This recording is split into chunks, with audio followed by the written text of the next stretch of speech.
what about the drivers of franchisees? What are the two main The motivators? things? Yeah, that really... Yeah, look, people are motivated to do stuff for all sorts of reasons. We find, 60% of people would fall under these two things. So one is desire for money. I want to create wealth, and that's not a bad thing to go into a business for. The thing about that, though, is what we've discovered is that if people become too obsessed with, I'm only here to make the money, they can become dissatisfied because how much is enough? Right. So you've got to be very clear how much money over what time frame. Do you want to make your money on the way out, or do you want to make your money along the way? Because you can make your money through ongoing profitability. Some people want to build a business up and then make a return when they sell the business on their capital.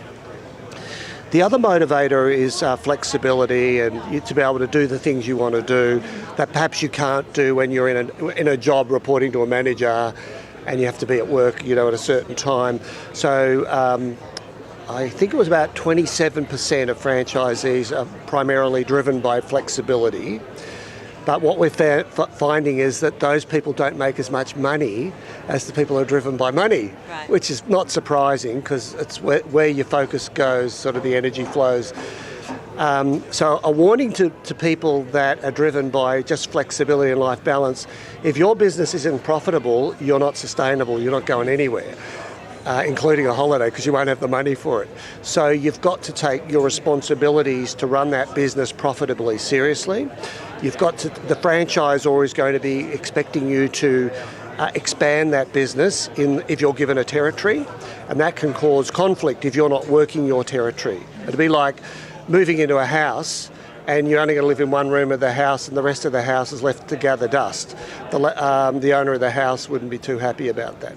So keep your eye. I think it's a balance of both. People who are too obsessed with money often find that their life slips them by, and then they're like, is that all there is? I've got all this money, I've got this big house, my kids are growing up, I don't see them, what happened? But people who are just in it for the fun as well can sometimes get themselves into trouble financially. And what about the balance of power between the franchisee and the franchisor? That's always a little bit tricky, isn't it? It is, yeah. Have you got any tips for... I got lots of tips. for new franchisees coming in to a business? I think, don't give away your power.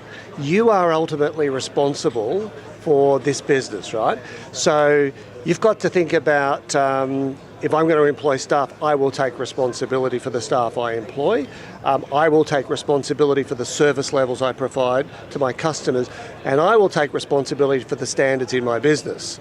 Now, the franchisor is going to be looking at you saying, well, are you doing all the right things? You shouldn't be waiting for them to be checking up on you. It's like a bit childish, isn't it? Like a parent checking up on the child.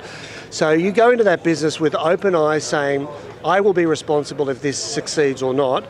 And you make sure you demand from your franchisor a high level of service, the things that they've promised you when they were so keen for you to buy into that brand.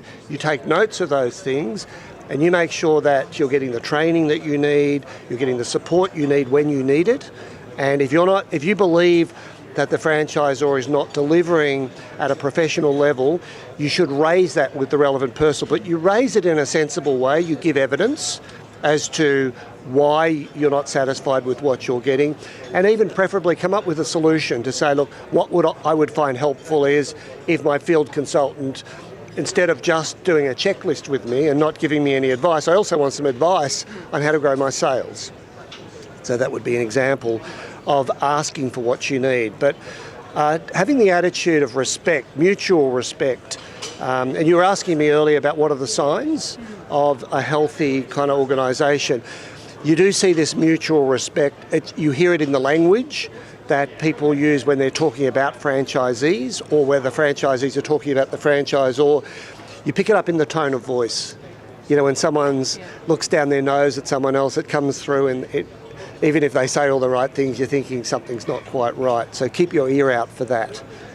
And keep your ears and eyes open for the level of passion that the head office people have for the brand. Because you're going to sign up for this organisation for maybe 5 years or maybe longer. The average tenure for a franchisee in Australia is nearly 7 years, so it is a long-term commitment. And always remember that ultimately it's all about the customer. Everyone needs to remember that. So if any franchisors are listening to this, they need to also remember the franchisee is vitally important, but ultimately happy customers are why we exist. Okay, fantastic. Some really helpful tips. Thanks Thank for your you. time, Greg. Good. Thanks, Sarah.